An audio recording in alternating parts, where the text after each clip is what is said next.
क्या तुम ऐसे पर्सन को जानते हैं जो सब कुछ सीखना चाहता है, सब कुछ करना चाहता है? कभी वो गिटार सीखना चाहता है, कभी ट्रेडिंग, कभी चेस, तो कभी डिजिटल मार्केटिंग। यह सब करना स्टार्टिंग में उसे और दूसरे लोगों को इम्प्रेसिव लगता है कि वाह मैं इतनी सारी चीजें कर रहा हूँ। लेकिन सबसे शॉकिंग बात यह है कि ज्यादातर लोग किसी एक चीज में मास्टरी नहीं कर पाते हैं। ज्यादातर लोग कुछ नहीं सीख पाते और धीरे धीरे यही लर्निंग, यही नॉलेज उनके लिए कर्ज बन जाती है, जहाँ वो सिर्फ एक जगह से दूसरी जगह, एक प्लान से दूसरे प्लान तक स्विच करता रहता है और उसकी जवानी के कई साल बर्बाद हो जाते हैं। अगर तुम भी इसी कैटेगरी में आते हो और इस प्रॉब्लम से परेशान हो, तुमने भी अपनी जवानी के कई साल ऐसे ही बर्बाद किए हैं, एक नौकरी से दूसरी नौकरी बदलने, एक स्किल से दूसरी स्किल तक, तो ये एपिसोड आपके लिए, जिसमें हम डिटेल से इस प्रॉब्लम को समझने की कोशिश करेंगे और सबसे इम्पोर्टेंट बात, इसके सॉल्यूशन की भी बात करेंगे। मैंने कुछ दिन पहले अपने इंस्टाग्राम पर इसी टॉपिक पर एक रील अपलोड की, जिसे करीब 5 लाख लोगों ने देखा और हजारों लोगों ने कमेंट किया कि वो इस प्रॉब्लम से जूझ रहे हैं। ये कमेंट देखकर मुझे समझ आया कि इससे डरने की जरूरत नहीं है कि तुम्हारे साथ हो रहा है, सिर्फ ये हजारों लोगों के साथ हो रहा है, बल्कि ये मेरे साथ भी हुआ है। मैंने भी trading, marketing, psychology, chess, palmistry, philosophy, history, tantra, इस तरह से मैंने भी कम से कम 27 अलग अलग सब्जेक्ट, अलग अलग स्किल पर काम करने की कोशिश की। लेकिन इन सबको सीखते वक्त मैं इस लूप में नहीं फंसा जिस लूप में आज ज्यादातर लोग फंसे हुए हैं, और ये सब सब्जेक्ट आज मेरी डेली लाइफ में काम आते हैं। इन सबको मैंने कैसे सीखा ये भी आगे बताऊंगा। इसे साइकोलॉजी में jacks of all trade pattern कहते हैं, जिसमें व्यक्ति सब कुछ सीखना चाहता है लेकिन वो किसी एक चीज में मास्टरी नहीं कर पाता। तुम एक काम शुरू करते हो, मान लो कोडिंग शुरू करते हो। पहला हफ्ता तुम्हें बहुत एक्साइटिंग लगता है। YouTube पर तुम ट्यूटोरियल्स देखते हो, नोट्स लिखते हो और थोड़ा कोड भी करते हो। सब कुछ नया लगता है, सब कुछ फ्रेश लगता है। शुरुआत में एक्साइटमेंट होती है, एक नई एनर्जी होती है। लेकिन एक दिन तुम एक मूवी देखते हो जिसमें एक रॉक स्टार है और सडनली तुम्हें गिटार सीखना एक बहुत कूल लगने लगता है। या तुम्हारा कोई दोस्त स्टॉक मार्केट कर रहा है तो तुम्हारे लिए ट्रेडिंग इंटरेस्टिंग होने लगती है। या फिर तुम्हें YouTube पर एक वीडियो मिलती है साइकोलॉजी के बारे में, जिसमें टाइटल होता है इन 5 टिप्स से किसी भी व्यक्ति को करे अपने वश में, और तुम्हें लगने लगता है कि साइकोलॉजी को मुझे सीखना चाहिए। फिर तुम कोडिंग छोड़ देते हो और गिटार सीखना चालू कर देते हो। गिटार छोड़ने के बाद तुम स्टॉक मार्केट करते हो और धीरे धीरे इसी तरह एक स्किल से दूसरी स्किल तक स्विच करते रहते हो, और वही साइकिल फिर दोबारा शुरू होता है और एक लूप बन जाता है और तुम धीरे धीरे इस लूप में फंसते चले जाते हो। कई बार तुम फोमो के कारण सीखते हो तो कई बार तुम्हें नई नई चीजें एक्साइटिंग लगने लगती है। यह कोई बोर्डम नहीं है और नहीं आपके लेजीनेस, बल्कि इसके पीछे एक डीपर साइकोलॉजिकल रीजन है जो बहुत कम लोग समझ पाते हैं। जब भी तुम कोई नई स्किल शुरू करते हो तो तुम्हारा ब्रेन एक केमिकल रिलीज करता है, डोपामिन। डोपामिन हमारे शरीर का वो हार्मोन है जो एक्साइटमेंट और प्लेजर का सेंसेशन क्रिएट करता है। जो फीलिंग होती है जब तुम नया गेम स्टार्ट करते हो, कोई नया शो देखते हो या किसी नई जगह पर जाते हो, वो डोपामिन ही है। आपको हर बार डोपामिन रश मिलता है और जब किसी भी स्किल में तुम आगे बढ़ते हो तो वो मुश्किल होने लगती है और रिजल्ट स्लो हो जाते हैं। जब लर्निंग कर्व स्टीप होता है और प्रोग्रेस धीमी हो जाती है, तब तुम्हारे डोपामिन का रश स्लोली खत्म हो जाता है और तुम्हारा ब्रेन जो नेचुरली प्लेजर की तरफ जाना चाहता था, अब वो ऑटोमेटिकली किसी नई चीज की ओर भागता है, क्योंकि पुरानी चीज मुश्किल होने के कारण उसे वहाँ प्लेजर नहीं मिल पा रहा। और फिर जब तुम कोई नई चीज शुरू करते हो तब तुम्हें फिर से एक्साइटमेंट मिलती है और डोपामिन हिट मिलता है। यह एक ट्रैप है, बहुत सोफिस्टिकेटेड और बहुत कंफर्टेबल ट्रैप। इतना कंफर्टेबल कि तुम फील करते हो कि तुम ग्रो कर रहे हो, क्योंकि तुम हमेशा कुछ नया सीख रहे हो। लेकिन एक्चुअल में तुम सिर्फ एक ही जगह खड़े हो, क्योंकि किसी भी सब्जेक्ट में मास्टरी वहाँ नहीं होती है जहाँ इजी ऑप्शन होता है, बल्कि ये पाथ बहुत अनकंफर्टेबल होता है। जहाँ प्लेट्यू आता है वही बोर्डम आता है, जहाँ तुम्हें लगता है कि कोई प्रोग्रेस हो ही नहीं रही फिर भी तुम मेहनत कर रहे हो। वो मोमेंट, वह प्लेट्यू, वही एक्चुअल ग्रोथ है, और तुम हमेशा उस फेज से पहले वाले फेज पर हमेशा छोड़ के चले जाते हो। और इस पूरे चक्कर में एक और चीज होती है जो बहुत सीरियस है। हर बार जब तुम एक चीज छोड़कर दूसरी चीज स्टार्ट करते हो तो तुम्हें इंस्टेंट डोपामिन तो मिलता है, लेकिन तुम्हारी मेंटल स्ट्रेंथ ड्रेन होती है। साइकोलॉजी में इसे डिसीजन फटीग कहते हैं। हर डिसीजन, चाहे छोटा डिसीजन हो या बड़ा, तुम्हारी विल पावर का हिस्सा कंज्यूम करता है। और जब तुम कॉन्स्टेंटली स्विच कर रहे हो, डिसाइड कर रहे हो कि क्या नया सीखना है, कब सीखना है और कैसे सीखना है, कौन सा कोर्स बेस्ट है, तुम हर बार नई तरह की प्लानिंग बनाते हो। इसी प्लानिंग में तुम्हारा ब्रेन स्लोली एग्जॉस्टेड हो जाता है और उस एग्जॉशन में ओवरथिंकिंग शुरू हो जाती है, एंजाइटी होती है और डिप्रेशन होता है। तुम्हें हर बार डाउट होता है कि क्या मैं गलत डिसीजन ले रहा हूँ, क्या मुझे पहले ये स्किल सीखना चाहिए था, या मैं इतना टाइम वेस्ट कर रहा हूँ, मैं कुछ अचीव नहीं कर पा रहा हूँ, मेरे आसपास के लोग आगे निकल रहे हैं। और यह थॉट एक लूप में आने लगते हैं, एक के बाद एक। तुम्हें एंजाइटी होती है, एग्जिस्टेंशियल हैवीनेस आती है कि इतने साल बीत गए और मैं कुछ नहीं कर पाया। लेकिन मैं हमेशा कहता हूँ कि ओवर थिंकिंग गलत नहीं है। अगर हम सोचेंगे नहीं तो नया क्रिएटिव कैसे बना पाएंगे। इतिहास के सभी इनोवेशन सोचने से हुए हैं, लेकिन पॉजिटिव थिंकिंग से, न कि ओवर थिंकिंग से। इसीलिए तुम सोच रहे हो ये गलत नहीं है, बल्कि किस दिशा में सोच रहे हो ये मायने रखता है। ओवर थिंकिंग कोई प्रॉब्लम नहीं है, ये बस मिसडायरेक्टेड एनर्जी है। यह एक बहुत पावरफुल फोर्स है जो अभी गलत डायरेक्शन में है। अगर इसी को सही डायरेक्शन मिल जाए तो ये तुम्हें बहुत पावरफुल इंसान बना सकती है। तुम्हारा काम ओवर थिंकिंग को खत्म नहीं करना है, बल्कि तुम्हारा काम है कि ओवर थिंकिंग को हम पॉजिटिव थिंकिंग में कैसे कन्वर्ट कर सके। एंजाइटी को क्यूरियोसिटी में बदलना, सेल्फ डाउट को सेल्फ इंक्वायरी में बदलना। मैं फेलियर हूँ, इस सोच को मैं क्या नया सीख सकता हूँ मैं और क्या कर सकता हूँ, इस सोच में बदलना। और अगर तुम भी ओवर थिंकिंग के लूप से स्ट्रगल कर रहे हो, जो इस फेज में बहुत ज्यादा लोगों को होती है, डेटा भी बताता है कि 83% से ज्यादा जेनजी ओवर थिंकिंग से परेशान है। यहाँ पर मैं आपको स्ट्रांगली रिकमेंड करता हूँ मेरी ई बुक मेंटल मास्टरबेशन। इसमें मैंने फिलोसफी, साइंस और लिटरेचर के जरिए ये एक्सप्लेन किया है कि इस नेगेटिव थिंकिंग लूप को कैसे ब्रेक किया जाता है और हमारे ब्रेन को कैसे रीट्रेन किया जाता है कंस्ट्रक्टिव पैटर्न की तरफ। अगर आप भी इस प्रॉब्लम से गुजर रहे हैं तो इस ई बुक को खरीदने में और ओवर थिंकिंग मत करो। तुम ऑलरेडी इस वीडियो में यहाँ तक आ गए हो, मतलब तुम एक सीरियस पर्सन हो,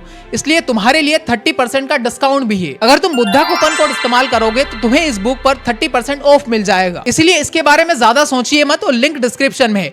इस वीडियो को देखने के बाद ये किताब जरूर पढ़े। अब हम बात करते हैं उस चीज की जो एक्चुअल में बहुत इंटरेस्टिंग है। ये jacks of all trade pattern और मास्टर ऑफ नन। और क्या हमेशा हर केस में जनरलिस्ट होना वीक होना है? अगर हम हिस्ट्री में देखें तो लियोनार्डो दा विंची पेंटर थे, आर्किटेक्ट थे, इंजीनियर थे, एक साइंटिस्ट थे, एक एनाटोमिस्ट थे, एक म्यूजिशियन भी थे। एक ही व्यक्ति ने इतनी फील्ड में इतना अलग अलग काम किया कि आज 500 साल बाद भी दुनिया उन्हें जीनियस मानती है। वे कहते हैं कि study the science of art, study the art of science, develop your senses, realise that everything connects to everything else. उन्होंने अपनी पूरी जिंदगी में कनेक्टेड थिंकिंग यूज की, यानी एक फील्ड की नॉलेज को दूसरी फील्ड में अप्लाई किया। अगर हम आइजैक न्यूटन को देखें तो physics, mathematics, astronomy, theology, multiple field में उन्होंने भी काम किया और हमारे सभ्यता की सबसे जरूरी खोज ग्रेविटी की थ्योरी दी। इसी तरह बेंजामिन फ्रैंकलिन और हाल में देखें तो एलन मस्क ने भी physics, engineering, programming, design, business सबको कंबाइन करके अपनी इतनी कंपनियां बनाई। लेकिन हमारी इंडियन सोसाइटी में स्पेशलिस्ट को आज भी इम्पोर्टेंट मानते हैं, क्योंकि इसमें एक फंडामेंटल मिसअंडरस्टैंडिंग है। सीखना बुरी चीज नहीं है, लेकिन कर्ज तब आता है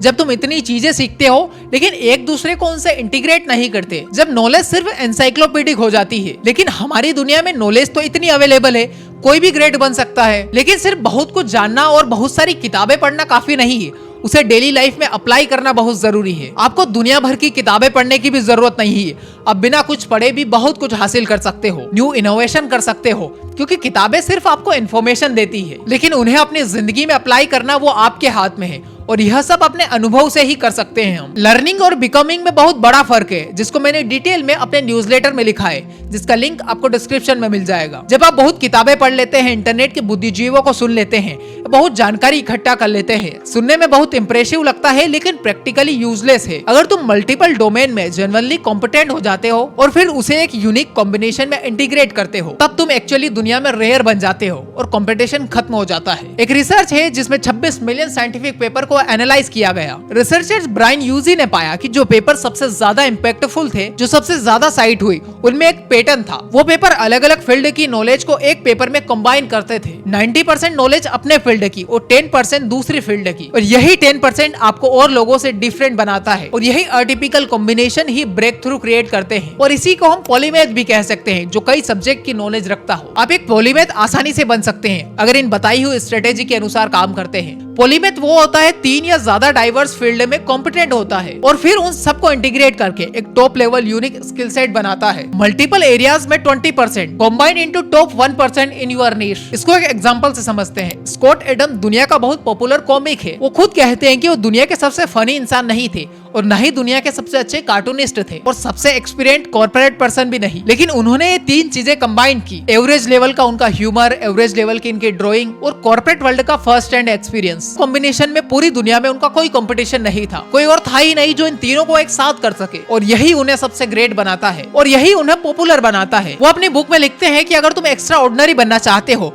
तो तुम्हारे पास 2 रास्ते हैं। किसी एक चीज में दुनिया का बेस्ट बन जाओ लेकिन ये प्रैक्टिकली इम्पॉसिबल है। या दूसरा 2 या 3 चीजों में टॉप 20% में आ जाओ और उन तीनों को कंबाइन कर लो। ये दूसरा रास्ता बहुत इजियर है और यही है एक पॉलीमेथ का सीक्रेट। और सोचो, चार्ल्स डार्विन ने इवोल्यूशन की थ्योरी दी, तो ये थ्योरी कहाँ से आई? ये सिर्फ बायोलॉजी से नहीं आई। डार्विन को जियोलॉजी भी आती थी, इकोलॉजी भी आती थी, मरीन बायोलॉजी भी आती थी। उन्होंने नेचुरलिस्टिक वर्क भी किया था। उन्होंने इस मल्टीपल डिसिप्लिन को एक साथ यूज किया और दुनिया की कैसी थ्योरी दी जिसने पूरी ह्यूमन अंडरस्टैंडिंग को चेंज कर दिया। अब तुम सोच रहे होगे कि ठीक है, पॉलीमेथ बहुत पावरफुल चीज है, लेकिन ये मेरे साथ तो नहीं हो रहा है। मैं भी इतनी सारी चीजें सीख रहा हूँ, लेकिन फिर मैं पॉलीमेथ क्यों नहीं हूँ? मेरा तो टाइम ही वेस्ट हो रहा है, मैं कुछ हासिल भी नहीं कर पा रहा हूँ। यही क्वेश्चन है ना आपका, और ये क्वेश्चन बहुत वैलिड है। इसका जवाब एक सिंपल चीज में है, वो है आपके होने का, आपकी लाइफ का पर्पस क्या है। एक गैलेक्सी तभी एग्जिस्ट करती है जब उसके सेंटर में ग्रेविटेशनल फोर्स होती है, वरना सब स्टार्स भटक जाएंगे। तुम्हारी लाइफ भी तब मीनिंगफुल होती है जब कोई सेंट्रल पर्पस हो, एक कोर मिशन, और तुम्हारी सारी लर्निंग्स उस मिशन के अराउंड ऑर्बिट करती हो। जो लोग बहुत सारी चीजें सीखते हैं लेकिन कुछ अचीव नहीं कर पाते, उनके पास नॉलेज की विड्थ तो है, लेकिन उनके पास कोई सेंटर नहीं है, उनका कोई कोर नहीं है, कोई मिशन नहीं है। इसी कारण उनकी लर्निंग स्कैटर्ड है, पर्पसलेस है। वो एक फ्लैट हॉरिजॉन्टल लाइन है, सब डायरेक्शन में फैली हुई, लेकिन किसी एक डायरेक्शन में डीप नहीं। जो लोग एक्चुअली कुछ अचीव करते हैं, इम्पैक्ट करते हैं, उनके पास सिर्फ हॉरिजॉन्टल नहीं होता, बल्कि एक टी शेप होता है, एक सेंट्रल वर्टिकल डेप्थ, एक कोर फील्ड, एक कोर पर्पस, और उस डेप्थ के साथ साथ एक हॉरिजॉन्टल लाइन। वो हॉरिजॉन्टल मल्टीपल एरियाज की नॉलेज जो तुम्हारे कोर पर्पस को स्ट्रेंथन करती है। अब आप सोच रहे होंगे कि ठीक है, लाइफ में पर्पस जरूरी है, कोर मिशन जरूरी है, लेकिन मैं अपना पर्पस कैसे ढूंढूं? इस वीडियो में मैं आपके हर सवाल का जवाब देने वाला हूं और अंत में प्रैक्टिकल तरीके भी बताने वाला हूं। आपका पर्पस ढूंढने के लिए एक पावरफुल कॉन्सेप्ट है इकिगाई। इकिगाई एक जापानीज कॉन्सेप्ट है। इसका मतलब है रीजन फॉर बीइंग, तुम्हारे जीने की वजह, तुम्हारे उठने की वजह। इकिगाई 4 सर्कल में इंटरसेक्शन होती है। पहला सर्कल जो तुम्हें करना पसंद है, जो तुम बिना किसी मोटिवेशन के भी कर सकते हो, जो करते वक्त तुम्हें टाइम का पता नहीं चलता, तुम उसमें लॉस्ट हो जाते हो, जो तुम्हें जेन्युइनली एक्साइटिंग भी लगता है। दूसरा सर्कल है जो तुम अच्छा करते हो, वो चीज जिसमें तुम्हारे पास नेचुरली एबिलिटी है या प्रैक्टिकल स्किल है, जिसमें तुम्हारे रिजल्ट एक्चुअली आते हैं। तीसरा सर्कल है जो दुनिया को चाहिए, वो चीजें, वो स्किल जिनकी मार्केट में बहुत डिमांड है। और चौथा सर्कल है जिससे आप पैसे कमा सकते हो, जो स्किल आप सीखते हैं, जो काम आप करते हैं, उसका मार्केट में पैसा भी मिलता हो। जब ये चारों सर्कल एक जगह मिलते हैं, वही है तुम्हारा इकिगाई, तुम्हारा पर्पस, तुम्हारा कोर मिशन। ये वही चीज है जिसके अराउंड तुम्हें अपनी लर्निंग ऑर्बिट करनी चाहिए। मान लो तुम्हें म्यूजिक पसंद है, साइकोलॉजी में इंटरेस्टेड हो और तुम्हें वीडियो एडिटिंग भी आती है। अब एक स्केटर ब्रेन सोचेगा कि 3 अलग अलग चीजें हैं, इन तीनों में कोई कनेक्शन नहीं है। लेकिन एक पॉलीमेथ माइंडसेट वाला सोचेगा कि मैं म्यूजिक साइकोलॉजी के बारे में यूट्यूब पर कंटेंट बना सकता हूँ, मैं साइंटिफिकली एक्सप्लेन कर सकता हूँ कि सर्टेन सॉन्ग सर्टेन इमोशन क्यों क्रिएट करते हैं, मेरे पास सब्जेक्ट नॉलेज भी है, स्टोरी टेलिंग एबिलिटी भी है, और मुझे वीडियो एडिटिंग की स्किल भी आती है, और मेरे लिए एक नया नीश बन जाता है, एक यूनिक कॉम्बिनेशन और मिनिमल कंपटीशन। अब आप एक म्यूजिशियन से, साइकोलॉजिस्ट से या वीडियो एडिटर से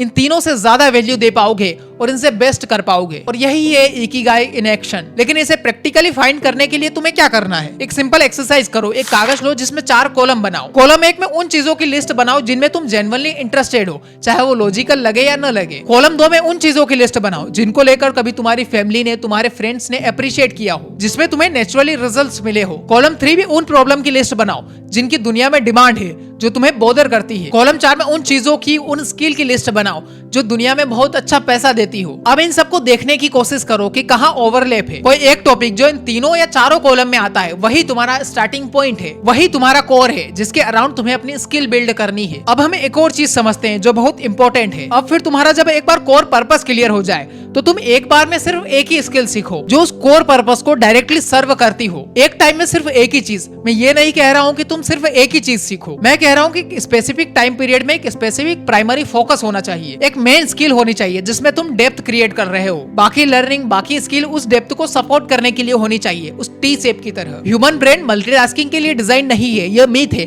स्टडीज बार बार प्रूव करती है कि हम जब 2 काम एक साथ करते हैं तो दोनों काम की क्वालिटी गिरती है, और जब हम कॉन्स्टेंटली डिफरेंट स्किल में जंप करते हैं तो एक्चुअल प्रोग्रेस किसी में नहीं होती। कार्ल न्यूपोर्ट ने अपनी बुक डीप वर्क में शैलो वर्क और डीप वर्क का कॉन्सेप्ट एक्सप्लेन किया है। शैलो वर्क वो है जो तुम डिस्ट्रैक्टेड स्टेट में करते हो, सरफेस लेवल और इजीली रेप्लिकेबल। डीप वर्क वो है जो तुम कंप्लीट फोकस के साथ करते हो, कॉम्प्लेक्स और हाई वैल्यू स्किल बिल्डिंग। और जो चीज तुम्हारी एक्चुअल में लाइफ चेंज करती है वो है डीप वर्क। और डीप वर्क तभी पॉसिबल है जब तुम्हारे पास एक प्राइमरी फोकस हो, जब एक ही डायरेक्शन में तुम्हारी सारी मेंटल एनर्जीज आए। तो सिंपल है, टी रूल अपनाओ और अपना कोर पर्पस आइडेंटिफाई करो, और फिर खुद से पूछो या अपनी डायरी में लिखो कि इस साल इस महीने कौन सी स्किल मेरे पर्पस को मोस्टली डायरेक्ट सर्व करेगी। फिर जो स्किल आए वही तुम्हारा प्राइमरी फोकस होना चाहिए। बाकी चीजें जो तुम सीखना चाहते हो उन्हें सेकेंडरी रखो। लेकिन यहाँ पर भी एक प्रॉब्लम आती है, जब तुम किसी एक चीज पर फोकस करते हो, एक महीना गुजरता है, दूसरा महीना गुजरता है, तब प्रोग्रेस धीमी हो जाती है या प्रोग्रेस लगभग खत्म हो जाती है। उसी मोमेंट पर तुम्हें एक नई एक्साइटिंग स्किल, नई एक्साइटिंग चीज मिलती है और तुम फिर से पहले वाली गलती करते हो, उस नई स्किल को पकड़ लेते हो। इसीलिए मास्टरी का पेशेंस समझना बहुत जरूरी है। ये पेशेंस आपकी लाइफ के लिए भी बहुत इंपॉर्टेंट है। माल्कॉम ग्लेडवेल ने अपनी बुक आउटलाइडर्स में 10,000 घंटे का रूल पॉपुलराइज किया। वे कहते हैं कि किसी भी स्किल में वर्ल्ड क्लास बनने के लिए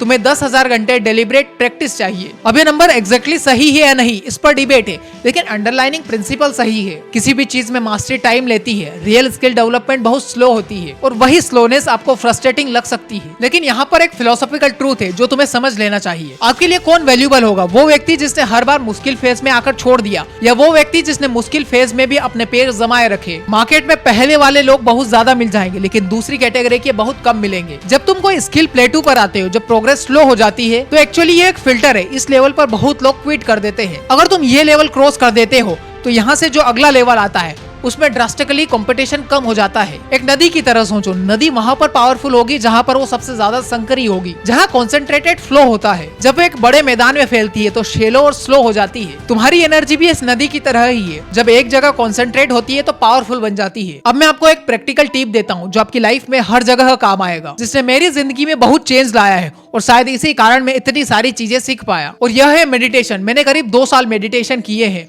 और ये आपको भीतर से शांत और मजबूत बना देता है। मैं जानता हूँ बहुत लोग मेडिटेशन नाम सुन के ही डिसमिस कर देंगे कि ये सब स्पिरिचुअल चीज है, ये सब साधु संत या मंक करते हैं और इसके लिए मेरे पास टाइम नहीं है। लेकिन तुम्हें मेडिटेशन की साइंटिफिक साइड समझना जरूरी है। जब तुम कॉन्स्टेंटली स्विच कर रहे होते हैं एक स्किल से दूसरी स्किल, एक डिस्ट्रैक्शन से दूसरे डिस्ट्रैक्शन, तुम्हारा प्रीफ्रंटल कॉर्टेक्स यानी डिसीजन मेकिंग और फोकस सेंटर कॉन्स्टेंटली ओवरलोडेड रहता है। और एक ओवरलोडेड माइंड में 2 चीजें होती है, इससे तुम्हारी इंपल्स कंट्रोल वीक हो जाती है और लॉन्ग टर्म थिंकिंग की जगह शॉर्ट टर्म ग्रेटिफिकेशन की पूल ज्यादा स्ट्रॉन्ग हो जाती है। इसीलिए तुम हमेशा न्यू एक्साइटिंग चीज की तरफ भागते हो, बोरिंग फोकस को छोड़कर। मेडिटेशन का यही काम है कि वो तुम्हारे प्रीफ्रंटल कॉर्टेक्स को स्ट्रेंथ करता है। लिटरली स्टडीज में देखा गया है कि जो रेगुलर मेडिटेटर होते हैं उनका प्रीफ्रंटल कॉर्टेक्स की थिकनेस ज्यादा होती है, मतलब ज्यादा फोकस कैपेसिटी, ज्यादा इंपल्स कंट्रोल और ज्यादा पेशेंस। डेली सिर्फ 10-15 मिनट का सिंपल ब्रीदिंग मेडिटेशन। तुम्हें किसी ऐप की जरूरत नहीं है, किसी टेक्निक की जरूरत नहीं है, बस बैठ के अपनी सांस ऑब्जर्व करो और जब भी तुम्हारा मन इधर उधर भागने की कोशिश करे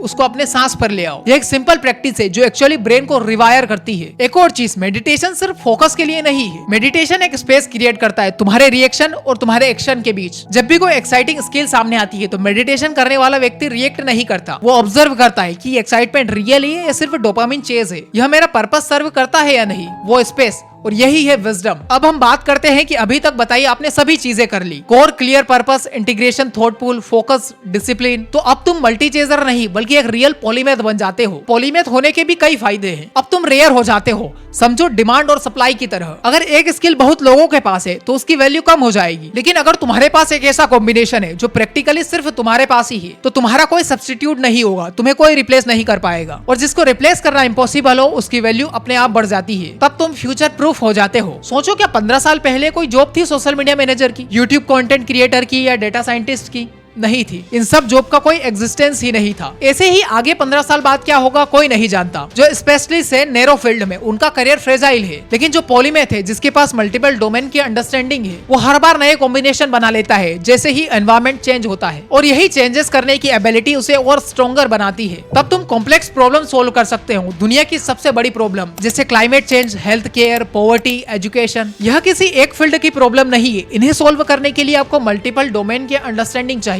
और वो इंसान जो मल्टीपल डोमेन को इंटीग्रेट करके सोचता है वो वहां पर भी वैल्यू क्रिएट कर सकता है जहां पर स्पेशलिस्ट फेल कर जाते हैं। हिस्ट्री की सबसे इम्पैक्टफुल डिस्कवरीज अटिपिकल कॉम्बिनेशन से आई, जिसे बायोलॉजी और सोशियोलॉजी मिलकर सोशियो बायोलॉजी मिला, फिजिक्स और इंजीनियरिंग मिलकर स्पेस साइंस। अब अगर आपने ये सब कुछ समझ लिया फिर भी यह वीडियो देखना आपके लिए वेस्ट रहा, क्योंकि ये सारी चीजें तो इंटरनेट पर पहले से उपलब्ध थी।